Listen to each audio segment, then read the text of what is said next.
Hello ladies and gentlemen, and welcome back to the channel. I am Starko Gaming and we are back with another Dragon Champion video. If you are level 15 or below, make sure to use the promo code Starko to get a free starter pack. To do so, it is very simple. You go in settings, use promo code, and you enter the code Starko, S-T-A-R-K-O. You press OK and you will receive a free starter pack thanks to Starko Gaming. Hopefully you guys enjoy. So guys, today we're gonna be talking about healers. It is time to release our healer tier list for the month of November. It's getting like in November. We still have to do all the DPS after that, coming in the next few days, obviously.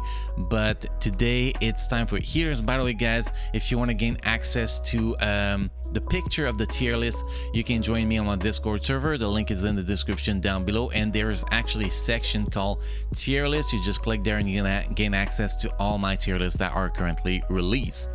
So it's really that simple to actually gain access to that. So welcome to the Discord server, whoever is joining for awesome, infographic and stuff, obviously.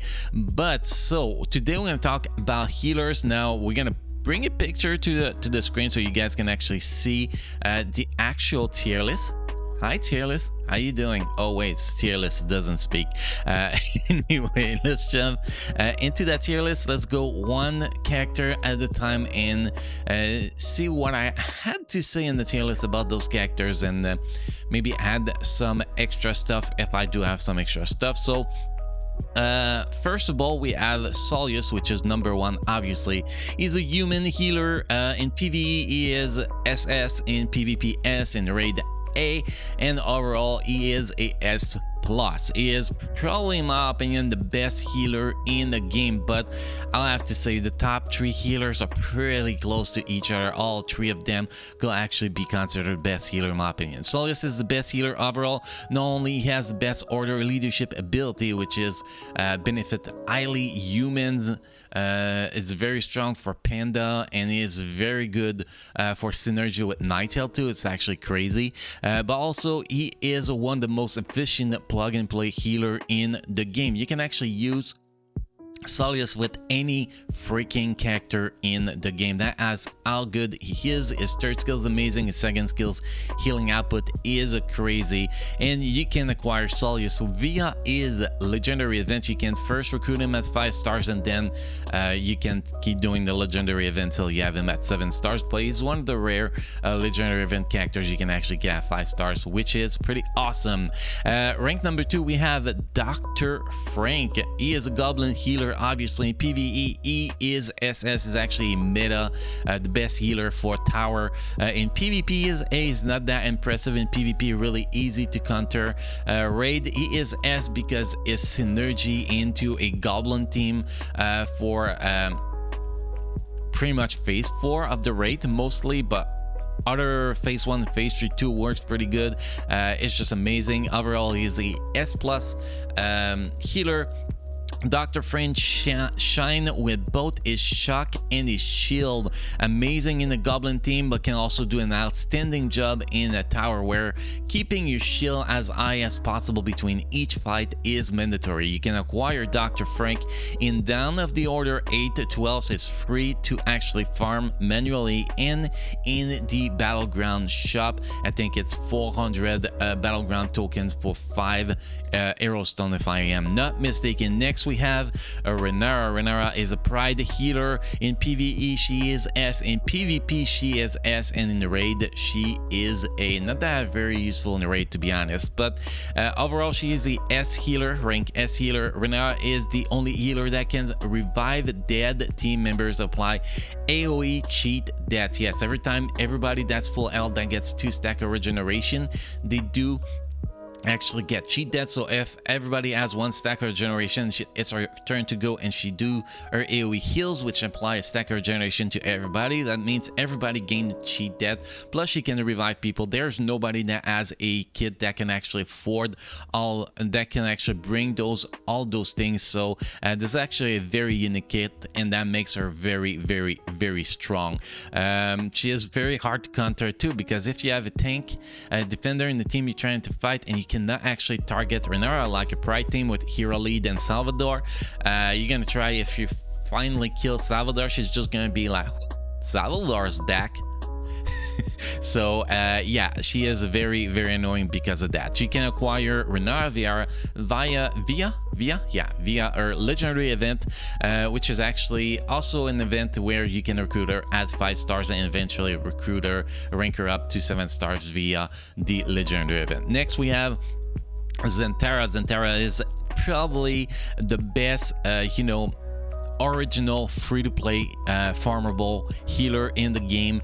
Zentara is a demon healer. PvE content, she is a S. PvP A, raid A. Overall, she is a A+. Zentara will heal every time she damages enemies, which is actually pretty outstanding, pretty unique, giving her a versatility that most healers don't have. But she is very easy to counter, ability blocker, heal blocker, very, very easy to counter, guys.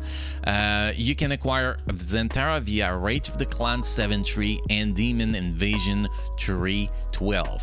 So that is for Zentara. Amazing healer. Definitely recommend you guys to get that healer as early as possible. Next we have Patriarch Kui. Is a panda, the only panda healer, by the way, guys. PvE he is a S, PvP a and the raid A. Overall is a A+. Patriarch Kui has a very unique skill set, but he is lacking AoE healing and just direct healing. He's really lacking direct healing, but he does bring armor increase to the whole team, which is very, very useful.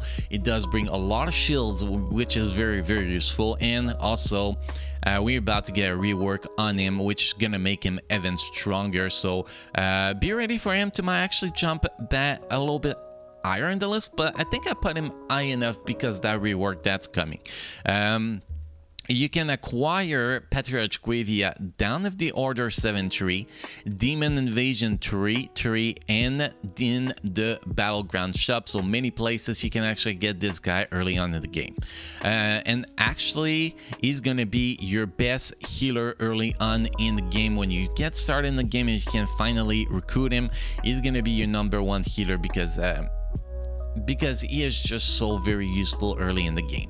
Next we have Roxy. Roxy is a Pride healer. In all of the gameplay, PvE, PvP, and Raid, she rank with an A. Overall, she's A. Roxy feather system makes her awesome when paired with other birds, and that is a key point, because she has no plug and play potential. It's either you plug her with both Boreas and Kegi, or you don't use her pretty much, because she's not going to be able to bring anything good enough to your team to actually make her viable. So I think that's the downside of her. If she was more plug and play, definitely she will be a lot higher than that, because she is a very, very good character when played with a good synergy. You can only acquire Roxy via the Battleground shop, and by the way, Battleground shop for Patriarch Kui is 400 currency for 5 arrow stones, and for Roxy it's 600 currency for 5 arrow stones. Next we have Selena. Selena is a human healer. She gets a in PvE, A in PvP, and a B in the raid for overall B+. Selena doesn't have a bad kit, but since she can copy buff from the other team, which include being able to put taunt on your weakest ally, I think that's the big downside of Selena, because her kit is awesome, her healing is awesome, but you go and, for example, you have a talent lead. Let's just say that you go, she copied the taunt from the other defender on the enemy side, and she applies it on talent. Your talent is screwed, and you're gonna get your ass kicked. So that's just an example here where there's a big flaw. I think that buff buff transfer from, or copying from, the enemies to your team should exclude taunt, and that will just fix everything for her, and that'll probably bump her above Patriarch Kui if that was the case. I think there is a huge flaw in Selena with that, and that makes her a liability, if I said that word right for once.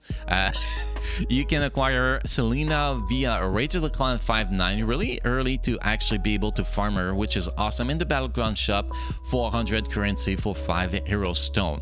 Next we have Tanissa. Tanissa is a goblin healer in PvE. She ranked with B, PvP A, and the raid. B actually raid, she could actually go A. Maybe if she could go A, we might actually switch that to the next in the next tier list, obviously. Overall, she is a B. Tanissa definitely lacking healing. She has almost no healing, which is kind of disappointing for a healer, but she's kind of a DPS slash healer, to be honest. She should not even be in the healer section. She should be in the DPS section in my opinion. But anyway, she is mostly focused on her damage output and her synergy with Amara, because that's really what makes Tanissa useful, viable. It's just her synergy with Amara. If you don't have Amara with Tanissa, Tanissa is pretty much useless. You can only acquire Tanissa via the arrow chest. This is actually the only paywall character in the game. Hopefully eventually I'm gonna get her in more tournament, but for now the only way to get her is to drop those drag coins in their arrow chest at I recommend doing 2700 drag coins for 10 openings, so you get a guarantee of 50 arrow stone for any heroes available in their arrow chest, and that is literally the only way to actually get her to 7 stars right now, which is pretty depressing in my opinion, because everybody wants to collect every characters, and we can't with this one unless we throw the money around. Next we have Sengiel. Sengiel is a health healer. In PvE, E is B. In PvP, E is A. And in raid, E is C for overall note of B. Having blind effect on his basic ability and synergy with Phila, keep Sengiel from the bottom of the list, because other than that, it will be as bad as Morta, to be honest. But he is still lacking a lot. Yeah, he is lacking a lot, because other than his blind and the fact that Philia will get regeneration and shield from regeneration, she's full HP. Everything else from Sengiel is actually terrible. This is a terrible kit, and definitely needs another buff to actually make him more viable. You can acquire Sengiel via Rage of the Clan 6-6 Demon Invasion 1-9 in the arena shop, and don't spend your arena currency on him, guys. Just don't. Next, getting closer to the bottom of the list, guys, we have Illyria. Illyria is a health healer. She gets C and overall grade of C.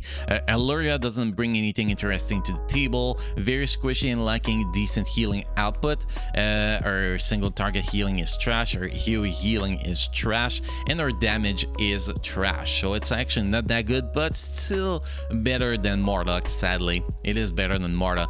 You can acquire Illyria via Dawn of the Order 2-3, Rage of the Clan 2-9, and in the guild shop. And again, don't waste your guild shop currency on her. This is a total waste. Next, last on the list, we have Morta, the only orc healer. She gets a F, F, F, and F, which is the Darian status, guys. Yep. Morta is actually a real depressing healer, especially the fact she's the only orc healer. Hopefully we get another orc healer eventually, because we need something to actually bring some extra healing to the orcs, because right now Ardak will do better healing than her, and Mordoom, if he actually pulled the green summons, will do more healing than her. That's kind of what that's depressing with her, to be honest. Morta is just a very disappointing character. She is the healer with the lowest healing output and lacks the damage to make up for it. The only thing she has good on her kit is that she can ignore shield and remove HP from a target when she attack with one of her skill, and that is literally the only thing she has that is good in her kit. Also, she has no interesting buff to help her ally survive, which is a fact. If Sustained Ill actually bring like armor increase on those targets, that'll actually be already a huge buff on her, make her viable, to be honest. I think that will be the first part to make her more viable, in my personal opinion. But anyway, that is just me. You can acquire Morta via the Down of the Order 312, Rage of the Clan 1-6, and in the Tower Shop. And again, guys, do not waste your Tower Shop currency on her. It is not worth it. So here, guys, that covers all the healer in the game, at least, that are currently released as the moment we are doing this tier list. If you agree, disagree, guys, let me know in the comment section. section and let me know what will be your tier list if you were making one. Obviously, I'm always interested in your input, guys. If there's anything that you disagree with me and I end up agreeing with your argument, there will be changes in next month's tier list, obviously. Guys, if you enjoyed the content, make sure to drop a like on this video, as it is the only way YouTube knows that this content is awesome and should be shared with more people. Also, make sure to subscribe to the channel for our daily gaming content, and don't forget, guys, that we do have a weekly giveaway for Dragon Champion every Saturday night, 6:45 p.m. the pre-stream starts. We are giving away 2,000 drag coins a week, guys, 4 prizes of 500 dragons to 4 lucky winner, guys. You gotta join, have fun with us, and we also showcase some Harmo Tower, which is awesome, at least in my personal opinion. Anyway, guys, thank you for watching. You keep enjoying playing Dragon Champion, and I will see you guys again in the next video. Thank you.